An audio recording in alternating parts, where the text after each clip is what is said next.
হিমুর হাতের কয়েকটি নীলপদ্ম লিখেছেন স্যার হুমায়ুন আহমেদ। আমি মূলত এই বইটির গুণ কীর্তন করতে আসছি, যাকে বলা হয় বকরি। আসলে বইকে বিশেষভাবে পরিচয় করে দেওয়ার কিছুই নেই। পৃথিবীর সর্বনিম্ন মানের বইটিও একজন পাঠকের মিনিমাম উপরে আসতে পারে। আর আমি যে বইটি রিভিউ করতে আছি, এই বইটিতে হুমায়ুন আহমেদ স্যার একটি চমৎকার থিওরি আলোচনা করেছে। সেটি হচ্ছে যে সৃষ্টিকর্তা প্রত্যেকটা ছেলে মেয়েকে 5টি অদৃশ্য নীলপদ্ম দিয়ে পৃথিবীতে পাঠায়। যেমন ধরো তোমাকে আমি এটা বইয়ের ভাষা অনুসারে তুমি করে বলতেছি, যেমন ধরো তোমাকে 5টি অদৃশ্য নীলপদ্ম দেওয়া হয়েছে। এখন তুমি এই 5টি নীলপদ্ম দেওয়ার মতো এমন কাউকে পাচ্ছ না যাকে তোমার পদ্মগুলো দিতে ইচ্ছে করছে, কাজেই তুমি কারো প্রেমেই পড়েনি। আবার ধরো একটা 17 বছরের তরুণী, সে নির্দ্বিধায় তার সবকটি নীলপদ্ম তোমাকে দিয়ে দিয়েছে, সে নির্দ্বিধায় তোমার প্রেমে পড়েছে।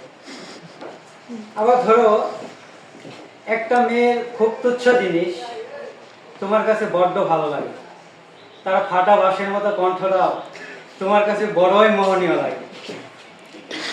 ইতিমধ্যে তুমি তোমার অজান্তেই তোমার সবকটি নীলপদ্ম মেয়েটিকে দিয়ে দিয়েছে। তো একটি ইন্টারেস্টিং থিওরি। তো কেউ যদি আমাকে প্রশ্ন করে যে বইটি কেন পড়ব, আমি তাকে উত্তর দেব যে শুধুমাত্র এই একটি ইন্টারেস্টিং থিওরি পড়ার জন্য হলেও তাকে এই বইটি পড়তে হবে। আর হচ্ছে একটা বই এত চমৎকার হতে পারে আমি তা আমার এই ক্ষুদ্র পাঠক জীবনে কখনো অনুধাবন করতে পারিনি। কি নেই এই বইটিতে। কেউ যদি এই বইটি হাতে নিয়ে বলে যে এই বইটি পড়ে আমি কি হাসবো, আমি তাকে বলবো আপনি হাসি থামাতে পারবেন।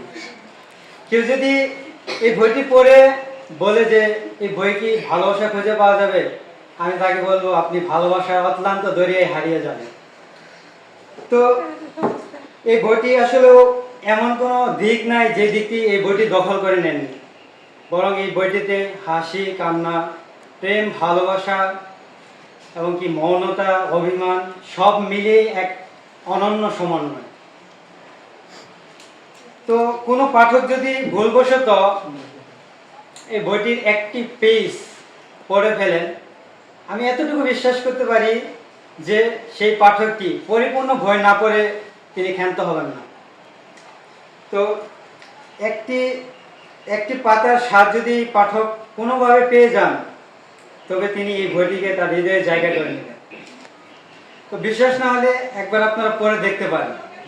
আর আমি আর কথা বাড়াবো না। বিশাল গুণ সম্পন্ন এই বইটি ক্ষুদ্র কয়েকটি কথা দ্বারা তার গুণকে জাহির করা যায় না। অতএব পরিশেষে সকলকে বইটি পড়ার অনুরোধ রেখে আমি আমার কথা এখানেই টানছি। আসসালামু আলাইকুম।